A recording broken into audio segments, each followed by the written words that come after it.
ನಮಸ್ಕಾರ, ನಾನು ಮಾಲಿನಿ ಭಾಸ್ಕರ್. ನಾನಿವತ್ತು ಒಂದು ಡಿಫ್ರೆಂಟ್ ಆಗಿರೋ ರೊಟ್ಟಿ ಹೇಳ್ಕೊಡ್ತೀನಿ. ಇದಕ್ಕೆ ಅಕ್ಕಿ ಹಿಟ್ಟು, ರಾಗಿ ಹಿಟ್ಟು, ಜೋಳದ ಹಿಟ್ಟು ಏನೂ ಬೇಕಾಗಿಲ್ಲ. ಸಿಂಪಲ್ ಆಗಿರುತ್ತೆ, ಬಟ್ ಟೇಸ್ಟಿಯಾಗಿರುತ್ತೆ. ಮಕ್ಕಳು ಸ್ಕೂಲಿಂದ ಬಂದ ತಕ್ಷಣ ಇದನ್ನು ಮಾಡಿಕೊಡಬಹುದು. ಎನರ್ಜೆಟಿಕ್ ಆಗಿರುತ್ತೆ. ಇದು ಆಲೂಗೆಡ್ಡೆಯಲ್ಲಿ ಮಾಡೋದು.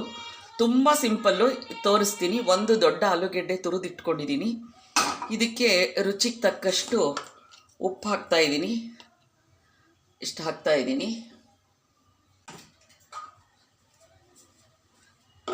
ಆಮೇಲೆ ಸ್ವಲ್ಪ ಮೆಣಸಿನ ಪುಡಿ, ಮಕ್ಕಳಿಗೆ ಕೊಡೋದಿದ್ರು ನೋಡ್ಕೊಂಡು ಮಾಡಿ.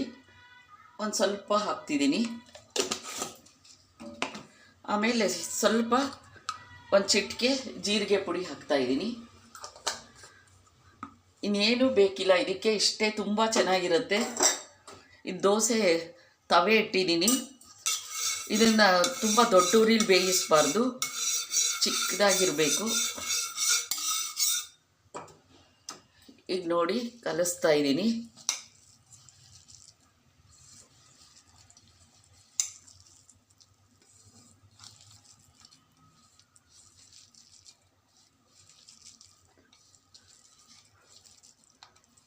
ಇಷ್ಟೇ. ಈಗ ಇದನ್ನು ತಟ್ಟೋಣ ಕಾವಲಿ ಮೇಲೆ. ನಾನು ಡೈರೆಕ್ಟಾಗಿ ತಟ್ತಾ ಇದ್ದೀನಿ.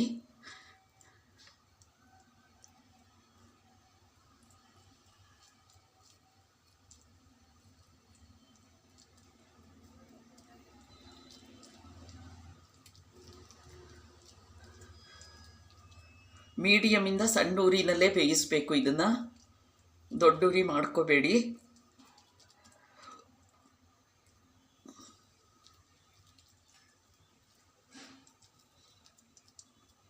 ಎಣ್ಣೆಲಿ ಕರಿಯೋದು ಏನೂ ಇಲ್ಲ. ಸೊ ಇದು ಹೆಲ್ತಿ ಕೂಡ.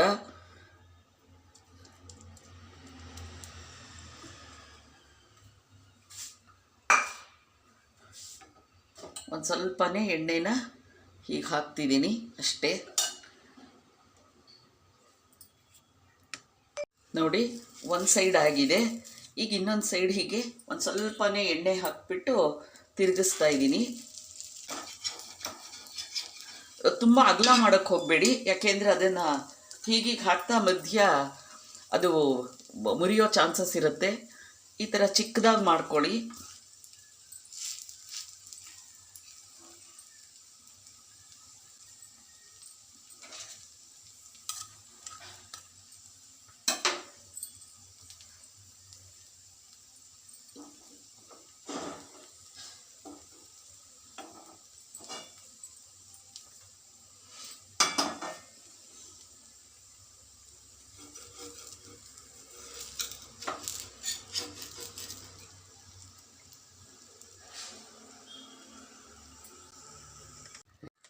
ನೋಡಿ, ರುಚಿಯಾದ ಆಲೂಗೆಡ್ಡೆ ರೊಟ್ಟಿ ತಿನ್ನಲು ರೆಡಿ. ಇದು ಸಾಯಂಕಾಲ ಸ್ನ್ಯಾಕ್ಸ್, ಟೀ, ಕಾಫಿ ಜೊತೆ ತುಂಬ ರುಚಿಯಾಗಿರುತ್ತೆ.